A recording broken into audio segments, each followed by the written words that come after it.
Good morning, everyone, and thank you for joining us at today's webinar. My name is Samira Amari. I'm the head of business development and marketing at Afridi and Angel. Speakers today are partners Charles Laubach and Saurbh Kothari. Before I hand over to Charles and Saurbh, I want to remind you to submit your questions in Q&A throughout the webinar. We will address questions during the presentation as well as at the end.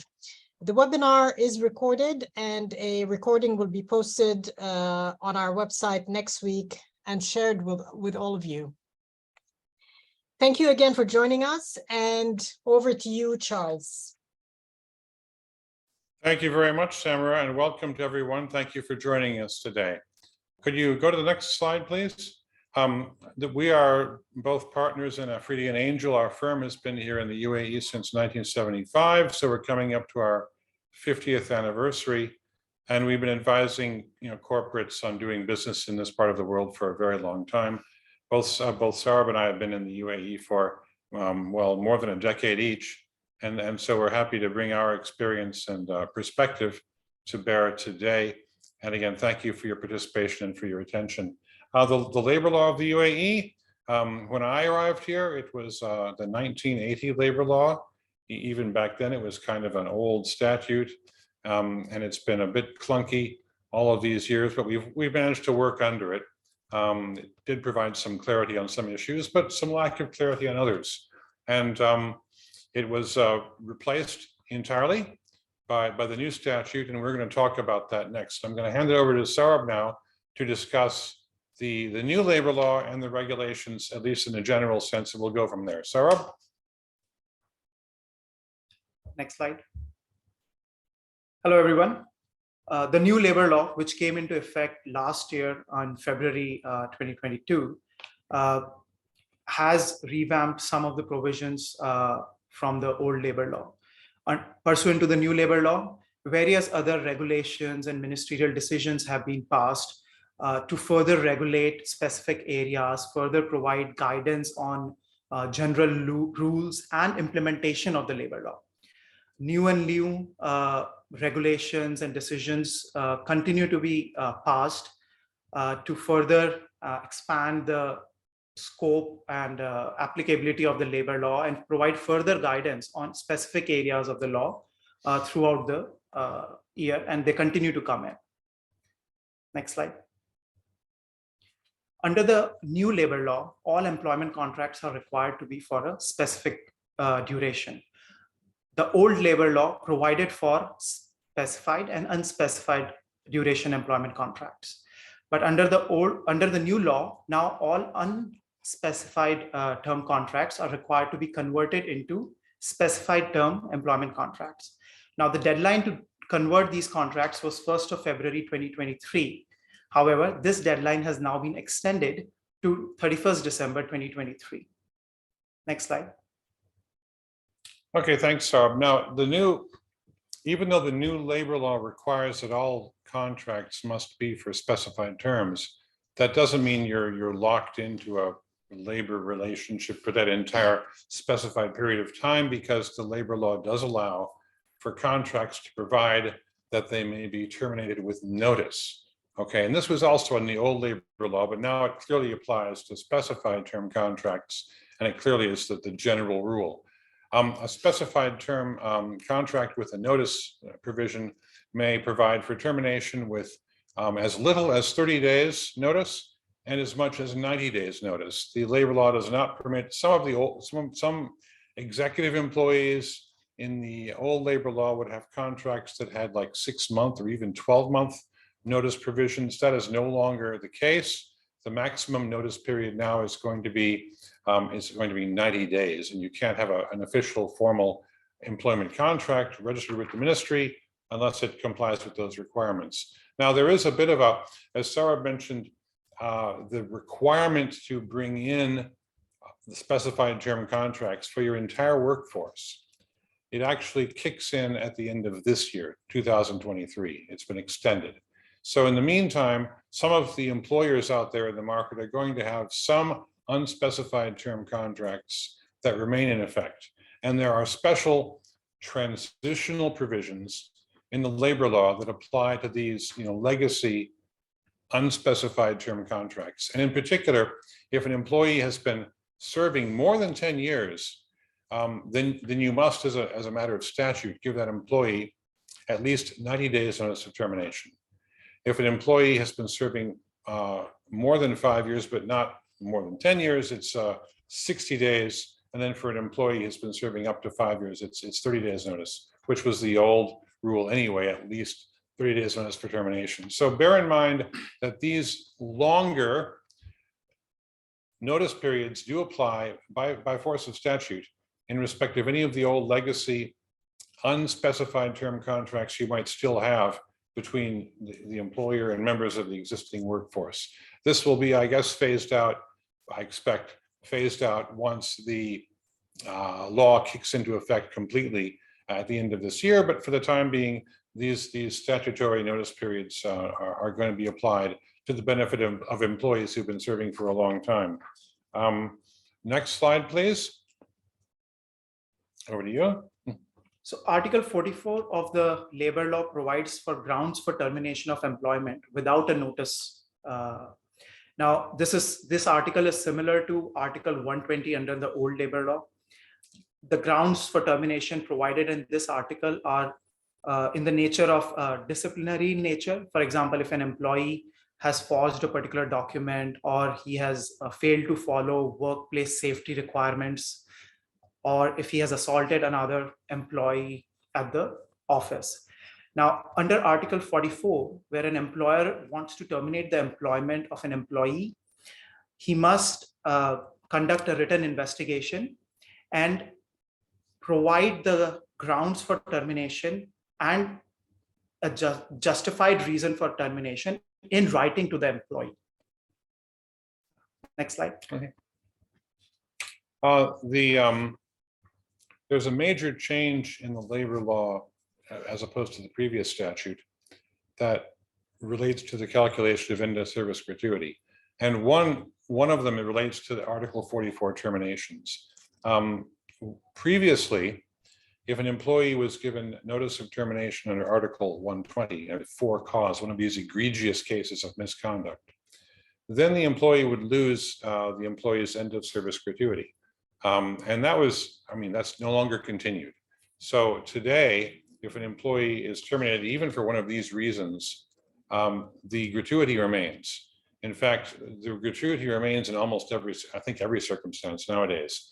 If an employee resigns under the old labor law, there were reasons, there were rules for the reduction of end of service gratuity for an employee who resigned if the employee did not serve at least 5 years. But now those are gone. So an employee who resigns also retains the right to receive end of service gratuity from the employer.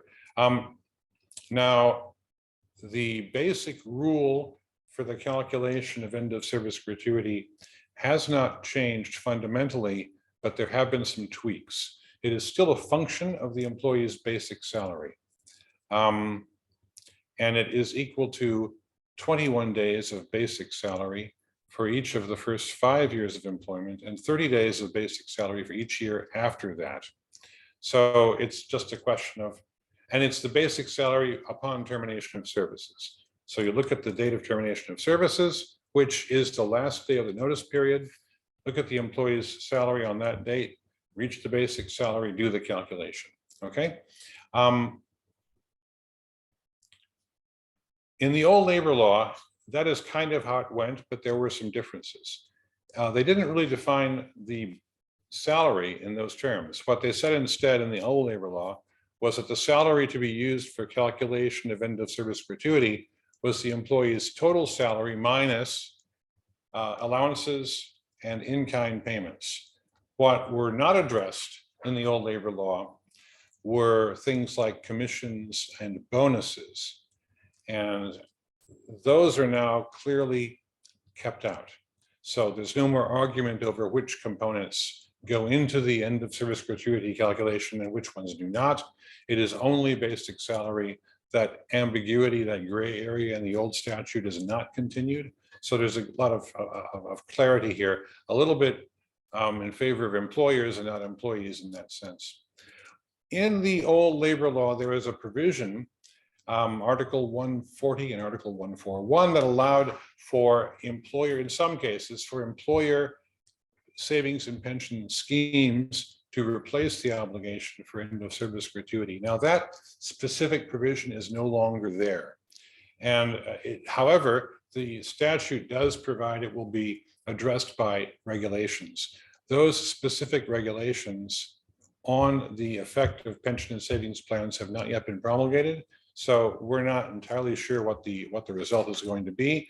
But at least right now, even if you've got a pension and savings plan, the employee does not sacrifice or lose the end of service gratuity as a result of that. This probably will be addressed shortly in regulations, but they haven't come out yet.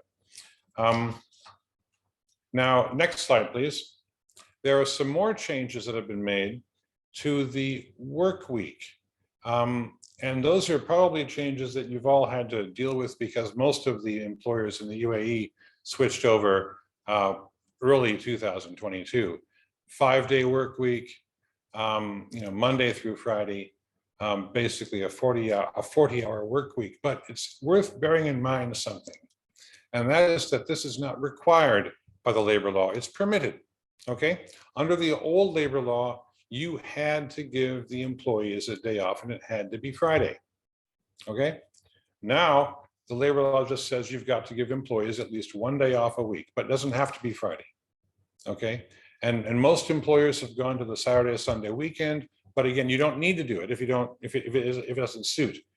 You can still have a different working week. Some employers I know have kept the old work week, which was Sunday through Thursday. And again, the labor law lets you do that. You would do it by contract, and it would still be enforceable. Some employers have kept the old 48-hour work week. And again, the labor law still allows that. So it's not so prescriptive as before. You can have a little more flexibility if you want with your work week, as long as it's clear. Don't let the employees be in doubt about what the work week is. You've got to define that clearly, but you have the flexibility. And maybe if you have clients in Saudi Arabia or in Kuwait that have the old work week, it's better for you to match them. But it is clear that the rules on overtime do kick in once you go over one of these maximum figures in the labor law. So if you have by contract, if you have a 40-hour work week, an employee who works 41 hours or 42 hours in the week will still be entitled to overtime if they're covered. I'll get to that in a minute. Even though the statute says you can have a 48-hour work week, but in this case you don't. It's 40 hours. Some employers might have a 35-hour work week. That's what they get. That's the contractual baseline. If you go over that, the employee gets an entitlement to overtime. Likewise, if you go over 8 hours a day, the employee is entitled to overtime. There's a new provision that even if you go over 144 hours in 3 weeks, the employee is entitled to overtime. Anyway, overtime is some people think that basically all management employees are exempt from overtime. That's not exactly what the labor law says. The labor law defines a couple of categories clearly as persons who are exempt from the entitlement to overtime. And they're basically chairmen and members of the board of directors. On the screen, persons who exercise authority of the employer by virtue of their supervisory powers. So if you're a team leader and you have hiring and firing authority over the team members, that would probably qualify. Of course, there's the old exception of marine vessels and employees who work at sea. There's this undefined or not so clearly defined category about tasks where there's the technical nature of which requires that continuity of work be done through shifts. And then there's also preparatory and supplementary work that might be exempted from overtime. And there's supposed to be further clarification. We're still awaiting it in the form of regulations, either to be promulgated by the cabinet or by the minister. So that's basically the story with regard to overtime. The one thing you've got to watch out for is don't think that you can just work everybody up to 48 hours a week because the law lets you have a 48-hour work week. In fact, the work week for each employee is going to be defined by contract. And those that have 35-hour work weeks will get overtime once that threshold is crossed. If they have a 40-hour work week, likewise, and again, 8 hours a day is the threshold for everybody, unless they're in one of these exempt categories. So it's a little bit of a continuity of what we had before, but not by any means identical. Next slide, please. Labor and leave. So the labor law provides for various different types of leaves for employees. Now we have the basic annual leave, which is 30 calendar days, the sick leaves and the maternity leaves. But apart from that, there are a few other types of leaves also introduced. Now, UAE national workers are entitled to take sabbatical leave to perform national services. In case of death of a family member, an employee can take 3 to 5 working days leave, depends on the relationship with the deceased. Paternity leave is also now permitted of up to 5 days. One another leave, which is an optional, subject to agreement with the employer, is a study leave, where an employee can take up to 10 days of study leave. Now, even part-time employees are entitled to leaves under the labor law. The minimum number of leaves a part-time employee is entitled to is 5 working days in a year. In reality, the number of the labor law provides for formula based on which the leaves will be calculated. It is based on the number of hours an employee works converted into actual number of days.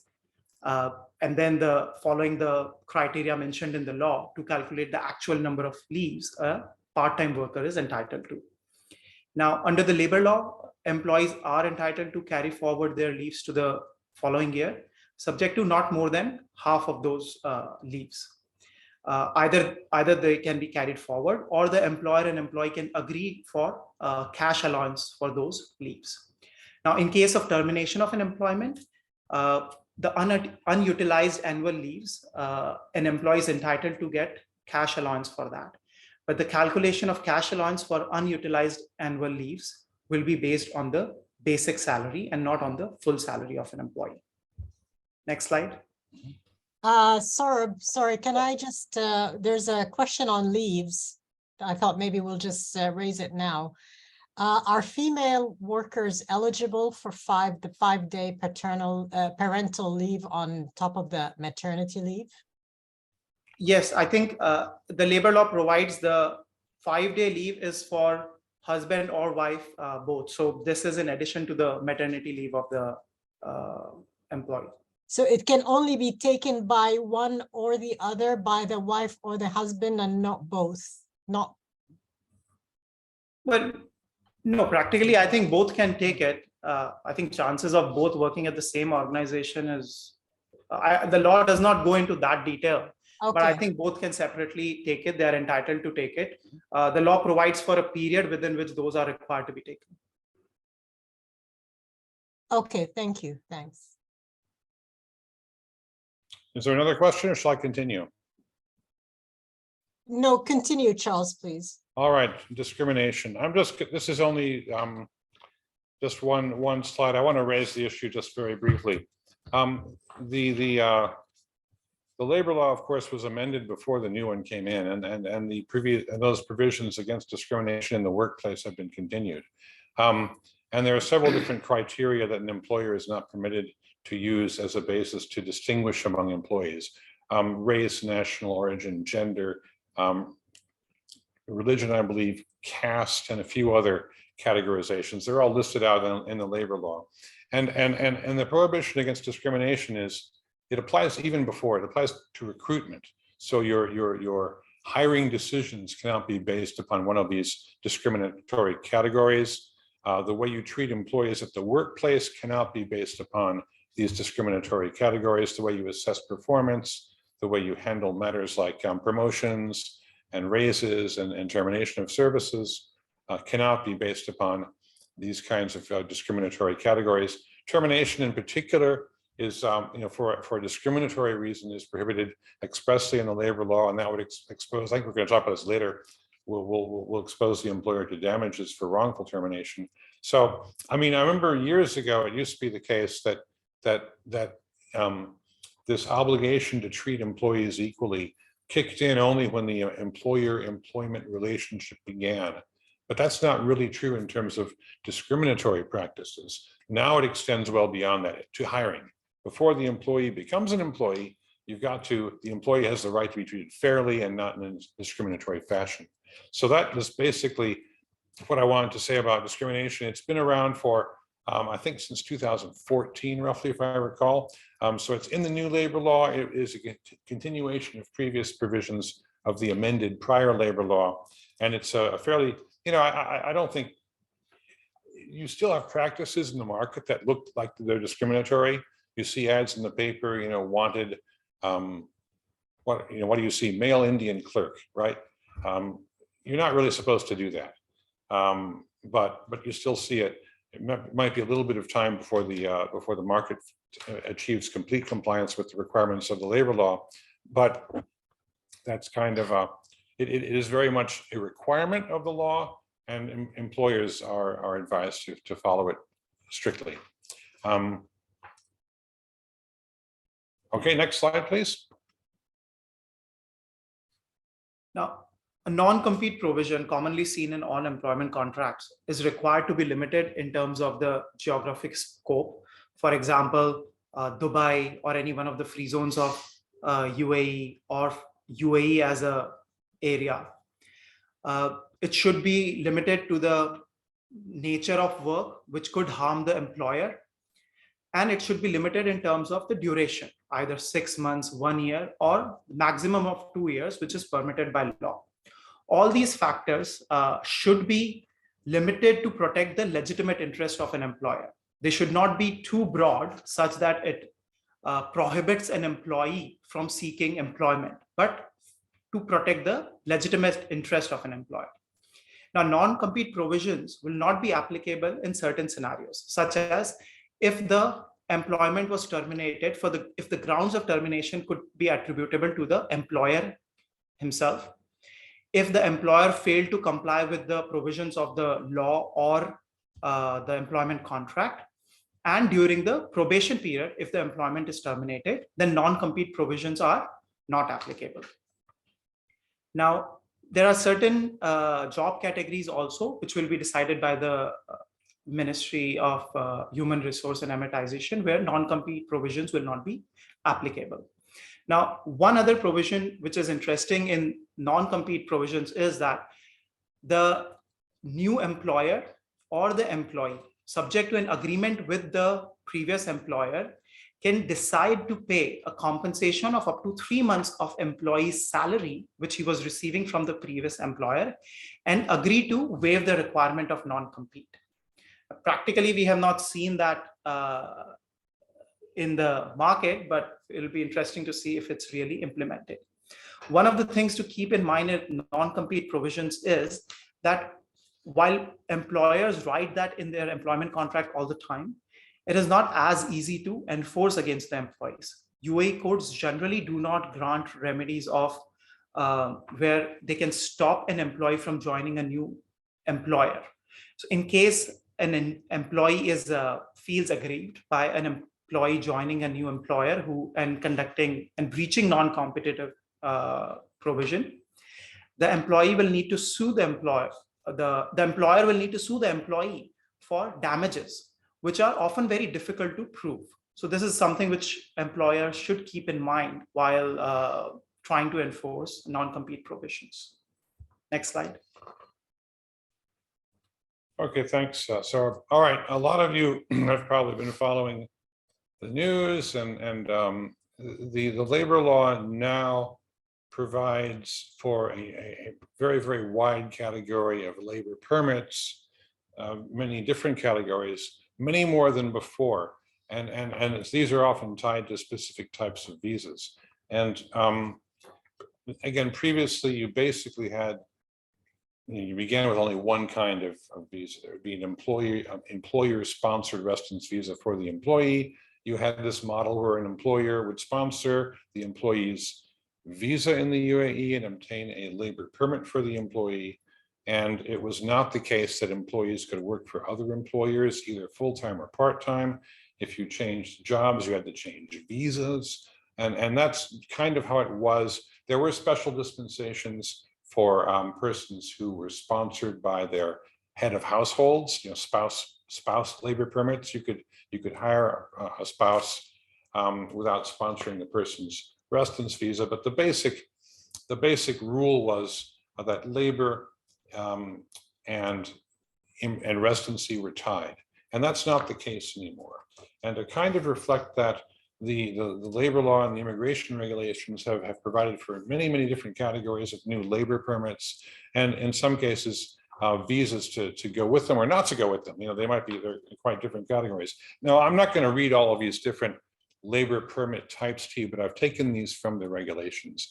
And these are the types of labor permits that are now available out there. And you'll see that some are for short-term jobs, some are regular full-time employee work permits, which is the conventional arrangement, but some accommodate part-time jobs, some accommodate temporary duration jobs, some are labor permits for people who want to come over here and look for work, and all sorts of different arrangements. So there's a lot more recognition now of how the labor market really functions, and some attempt by the authorities to address that. And now in the right column are just a couple. There are a lot of different visa categories that don't necessarily match employment categories. The freelance visa is one of them. You've heard a lot of people talking about these. And there's really two types. There's a person who just is self-employed and can live in the UAE and work as an independent contractor for multiple parties. And of course, that there are the old sole proprietorship companies. Many people set them up in free zones, and then they get hired by those companies, and then they do independent contractor work. That is all going ahead.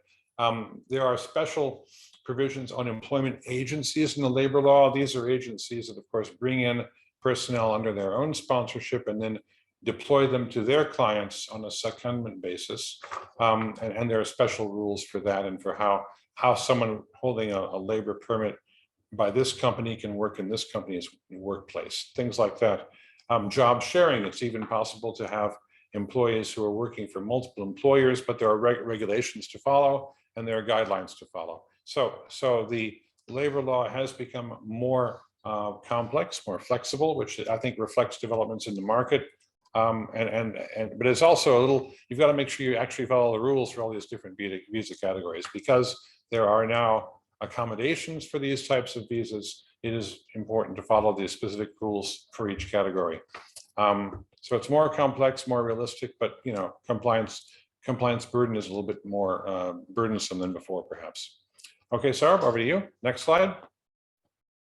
Now, employee unemployment insurance. Last year, the UAE passed employee unemployment insurance and makes it mandatory for all employees to buy unemployment insurance. Now, there are certain categories of employees which are exempted from the applicability of this law.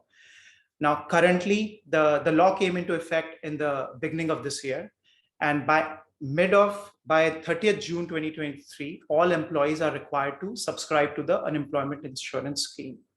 There is no obligation on employers to take any action, but the employers are expected to encourage employees in subscribing to the scheme.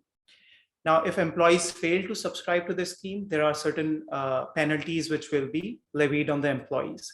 Those penalties may get deducted. If employees won't pay the penalty themselves, those penalties will get deducted from an employee's end of service gratuity, which they will receive at the time of termination of employment. The law further goes into how much insurance premium will be required to be paid, what are the premium payouts which an employee will receive in case of termination of employment. The grounds for termination of employment should not be related to the employee itself. If in case an employee resigns, then such an employee will not be able to claim unemployment insurance. Next topic is Emiratization of workforce. Now, this has been in the news a lot in the last 6 months and more so in the last 2 months. This Emiratization requirement came in, the law was passed June of last year, where all employers who are registered with Ministry of Labor are required to increase their UAE national workforce by 2% every year. Now, there are certain criterias under the law. For example, if you have 0 to 50 employees, then you were required to increase your workforce by 1 employee by last year. If you have 51 to 100 employees, you were required to increase by 2 employees. And for every 50 employees, the number of UAE national employees which were required to be hired increased. Now, in January of this year, the ministry levied heavy penalties on all the employers who failed to meet the criteria by end of last year. Now, further, in recent, earlier, this requirement was to comply, increase the UAE national workforce by 2 years, was till the end of the year, then employer had the time to comply with it.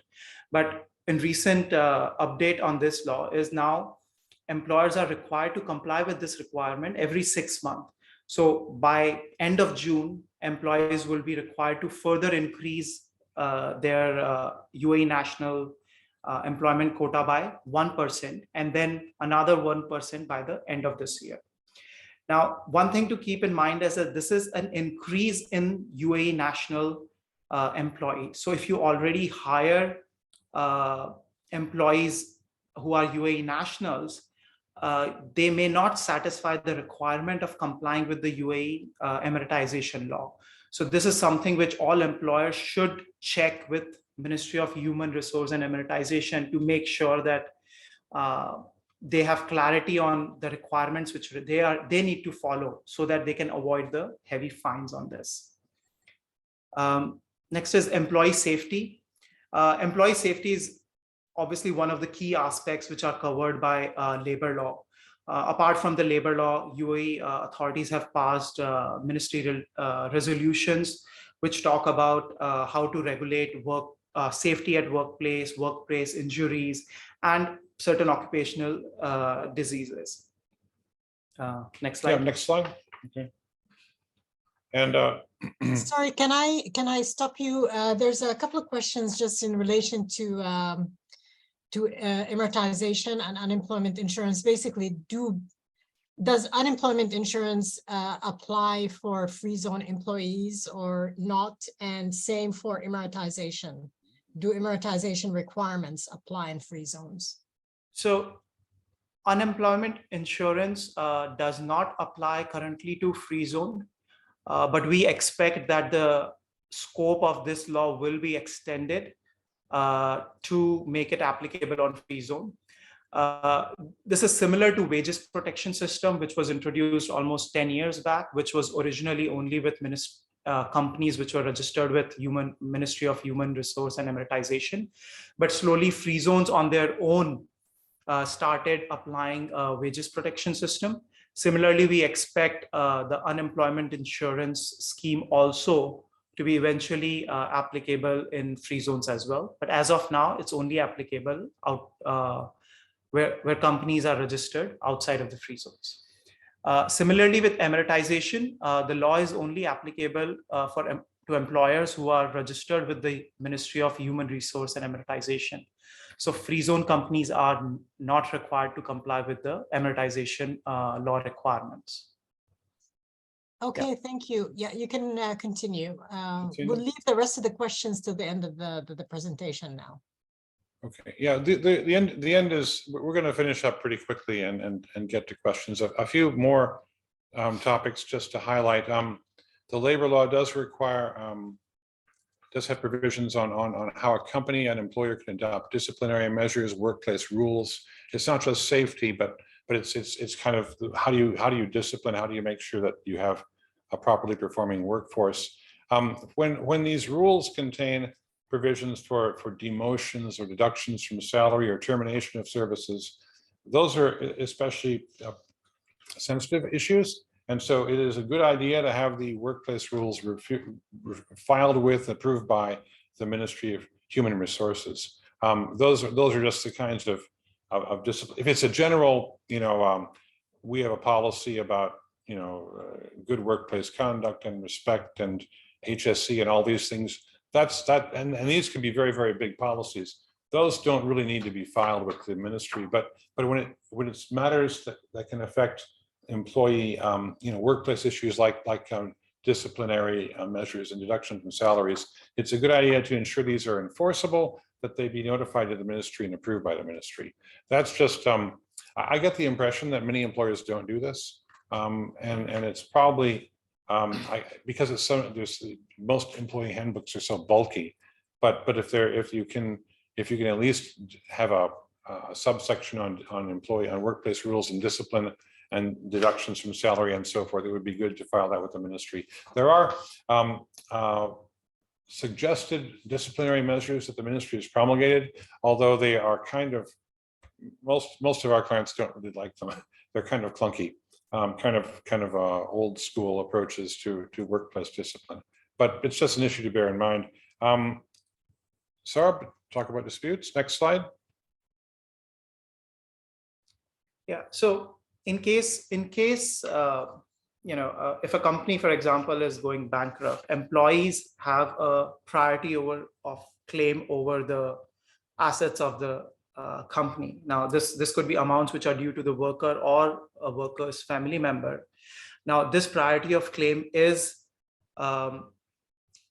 higher than the claim of secured creditors or unsecured creditors. Subject to certain government payments and taxes, employees are entitled to receive settle their dues prior to lenders. Next slide. We'll go through these issues really quickly. I just want to flag for you the coverage of the labor law is different from the coverage of the previous labor law. No one really seems to be focusing on this yet, but I think it's going to become an issue. There are many companies out there in the public sector that fall into this latter definition of private sector. I mean, they have government ownership, but their articles of association don't provide for exemption from the labor law. Domestic servants are clearly not covered. Members of the civil service and the armed forces and the police are clearly not covered. But there's a large number of employers out there that I think previously thought of themselves as exempt, and they're not really exempt, and that's playing out. Just watch the space. No one's screaming about this right now, but it's going to become an issue going forward. And at the very end, last slide, please. Just so you all know, there is a lot of advance the slide, please. There is scope in the labor law for further regulations to be administered. Some are done by the ministry itself. Some will be done by the cabinet. But we've seen already a number of rounds of regulations promulgated under the labor law. More are coming. The ministry has mainly a regulatory role and to ensure that employers are complying with the provisions of the labor law. Grievances go to the ministry as well. But both the ministry and the cabinet have a role in developing new rules. And so we'll see this, and the past 18 months have been very, very busy in terms of regulatory reform and advancement. So just we'll have to keep on watching that space very closely. As both of us mentioned during our presentations, there are many, many areas of the law where regulations are still expected. So we'll have to, watch all those closely, send out an in-brief when it happens, and maybe do one of these webinars down the road when there are a significant number of changes have taken place. And I think at the moment, everybody, that's the end of our remarks. We have time now, I think, to take questions. So are there any questions, Samara, that haven't been addressed already? Okay. I don't know that we will be able to get through all of them, but I will, going back to the issue of overtime, the law, Article 19, overtime, states that in all cases, the total working hours shall not exceed 144 every 3 weeks. Do these 144 hours include overtime?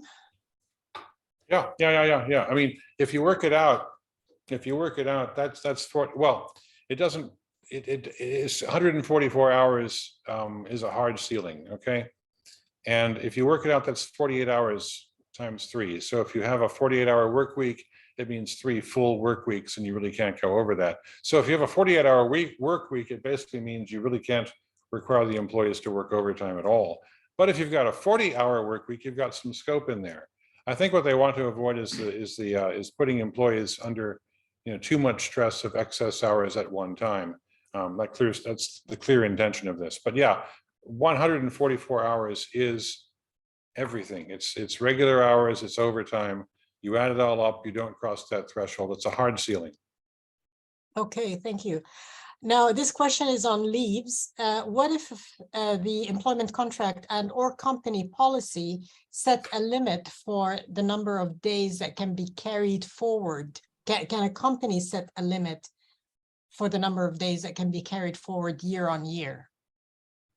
So yes, companies generally do that, and they do set limits. And the only change is that under the new law now, it allows for up to half of the lease to be carried forward. But as a matter of practice, generally employers only have 5 or 10 days of leave, and not half of the full year's entitlement. Practically, we have not seen 5 or 10 days being carried forward challenged yet. But law says up to half of them can be carried forward. So if an employer refuses to carry forward half of the leaves to the next year, an employee might have an argument and to try and carry forward additional leaves. Yeah, usually, the scheduling of leaves is mutually agreed between the employer and each of the employees. And if not all the employees, let me just dispel something.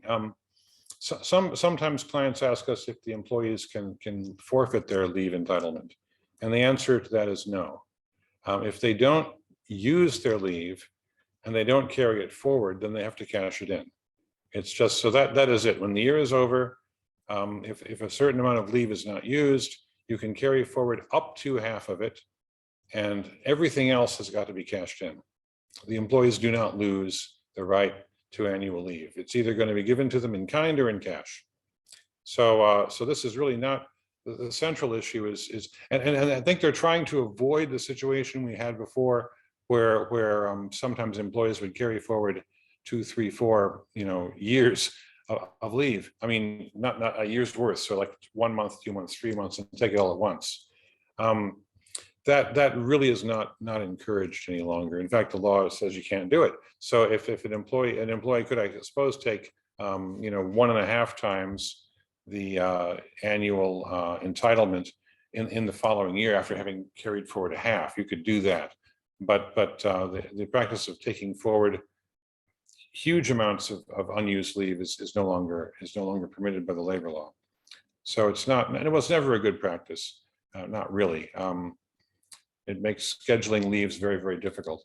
But that's the position now. Either carry it forward, use it, carry it forward, or cash it in. You don't lose it. Okay. Okay. This is a question on the condition of competition. Should we in the clause, should we specify? Can you specify? Do you need to specify the Emirate, or just mention United Arab Emirates in general? So, a United Arab Emirates, you can specify that, but it will depend on what is necessary to protect your legitimate interest. A court might say that United Arab Emirates is too broad. You cannot stop somebody from working anywhere in the UAE. But an employer might have an argument that no, UAE is necessary to protect my interest. There are situations where courts have said UAE is too broad. I mean, employers even try and put GCC as a region. So it will really depend on what is important to protect your legitimate interest. Now, keeping that in mind, if you think Dubai is better, then you should put Dubai or any other free zone. If you think UAE is required, then you can insert UAE. But eventually, if it goes to dispute, the court will look into what is important to protect the legitimate interest of the employer and then decide whether UAE is justifiable or not. What you can't do is have a worldwide non-compete provision that lasts forever. And some employers do try to include those, but and you're welcome to include them in your contracts, but they would not be enforceable. Okay, okay. We're pretty much reached the ending time, but I will just Make a really good question. One more really good question. One more, yeah. Okay. I'm trying to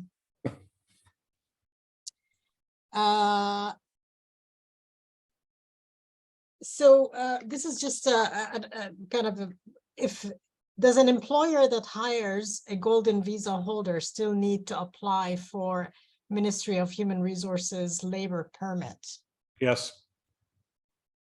Okay. All right.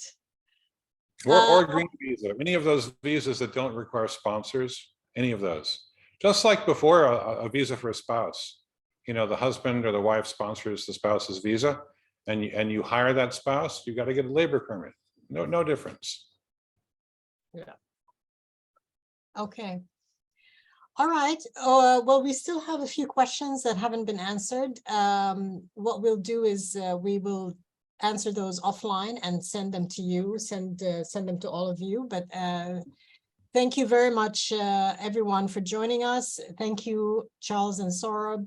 As I mentioned, this session has been recorded and it will be shared with you. The slides and the recording will be shared with you and it will be posted on our website. And if you have any further questions, we will collate all the questions that came in. A lot of them are similar, but they will be answered and sent back to you. And if you have any other questions, feel free to email me or to email the speakers directly. Thank you and have a great weekend. Thank you, Charles. Thank you, everyone. Bye, thanks. Thank you. Thanks. Bye.